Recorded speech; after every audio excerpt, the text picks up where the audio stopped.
कौतुकाच्या शब्दांची जादू. एक छोटी कहाणी मी सांगते.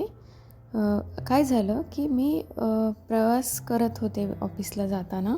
एक छोटी 5 वर्षाची मुलगी माझ्यासमोर आली. ती ड्रॉइंग बुक विकत होती आणि मला म्हणाली, "ताई, एक बुक घ्या ना प्लीज." तिला मी पर्समधून ₹10 काढले, तिला दिले आणि तिच्या डोक्यावर हात ठेवला. म्हटलं, "खूप मोठी हो." त्या मुलीने छान गोड स्माईल दिले आणि माझ्या सँडलकडे पाहून मला म्हणाली की "तुमचे सँडल खूप छान आहेत." जे की मी आत्ताच नवीन घेतले होते आणि मला जे हवे होते तसे मी सँडल घेतलेले होते. तर तिने माझ्याकडे पाहून ते बोलली आणि ती हसत निघून गेली. माझ्या डोळ्यासमोर तिचा हसरा चेहरा तरळत राहिला थोडा वेळ आणि मलाही हसू आलं. त्यानंतर मी ऑफिसला निघून गेले आणि जेव्हा संध्याकाळी मी घरी आले, दरवाजा उघडला आणि घरात आल्यानंतर मी माझे सँडल उतरवत होते. त्यावेळी मला डोक्यात चमकून गेलं त्या मुलीचे ते शब्द, तिचा चेहरा आणि मी त्या सँडलकडे पाहून सँडलला थँक्यू बोलले आणि त्या मुलीच्या बोलण्यामुळे मला ते सँडल छान वाटले आणि मी पुन्हा छान हसले. असंच त्यानंतर मी माझ्या कामाला लागले. सकाळी जेव्हा ऑफिसला पुन्हा निघाले आणि सँडल घालायला गेले, तेव्हा तेच तिचा तो चेहरा आणि तिचे ते शब्द आठवले आणि मला पुन्हा सँडलकडे पाहून त्या मुलीच्या चेहऱ्यावरचं हसू पाहून पुन्हा छान वाटलं आणि हसू आलं. आणि मी ते सँडल चढवले आणि गेले. हीच गोष्ट माझ्याबरोबर प्रत्येक वेळी घडायला लागली.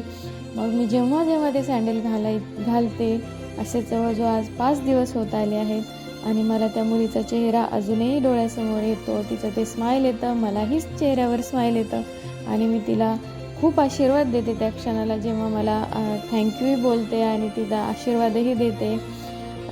तर बघा, आपण एक प्रशंसेचा शब्द आपल्याला किती आनंद देऊन जातो. एक कौतुकाची एक शब्द जो की त्या छोट्या मुलीने माझ्या कुठल्या तरी एका गोष्टीसाठी काढला आणि मी 5 दिवस झाले सकाळ आणि संध्याकाळ 2 टाईम जेव्हा माझं लक्ष जाईल सँडलकडे तेव्हा मी खूप खुश होते आणि त्या मुलीलाही दुआ देते.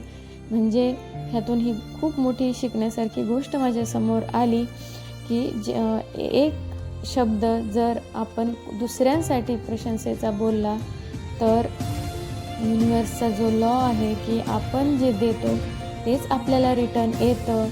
त्या छोट्या मुलीने मला शिकवला आणि मी तो इतका छान अनुभवला, म्हणून हा अनुभव तुमच्यासोबत शेअर करत आहे की जर आपण कोणाला काही दिलं तर तेच आपल्याला त्याच्या कितीतरी पटीने जास्त रिटर्न येतं. आणि त्या मुलीने तोच ॲप्लाय केला लॉ की मी जेव्हा तिला आशीर्वाद दिला, तिने स्माईल करून मला रिटर्न असं गिफ्ट दिलं की त्या गोष्टीमुळे माझ्या चेहऱ्यावर तिने किती वेळा हसू फुलवलं, मला किती वेळा माझ्याकडून तिने आशीर्वाद मिळवले आणि नक्कीच ह्यातून खूप मोठी शिकण्यासारखी गोष्ट आहे, म्हणून मला ती शेअर करावी वाटली. आणि अशाच आपल्याही जीवनात छोटे प्रसंग जर असतील तर कमेंट करा आणि सगळ्यांना शेअर करा. त्यातून आपल्याला आकर्षणाचा नियम शिकण्यासाठी खरंच खूप मदत होईल आणि ती जर आपण प्रत्येक गोष्टीमध्ये उपयोग केला ह्या गोष्टीचा तर खरंच आपण ते आकर्षणाची जादू अनुभवू शकू आणि आपली सगळी स्वप्न, इच्छा पूर्ण करू शकू. धन्यवाद.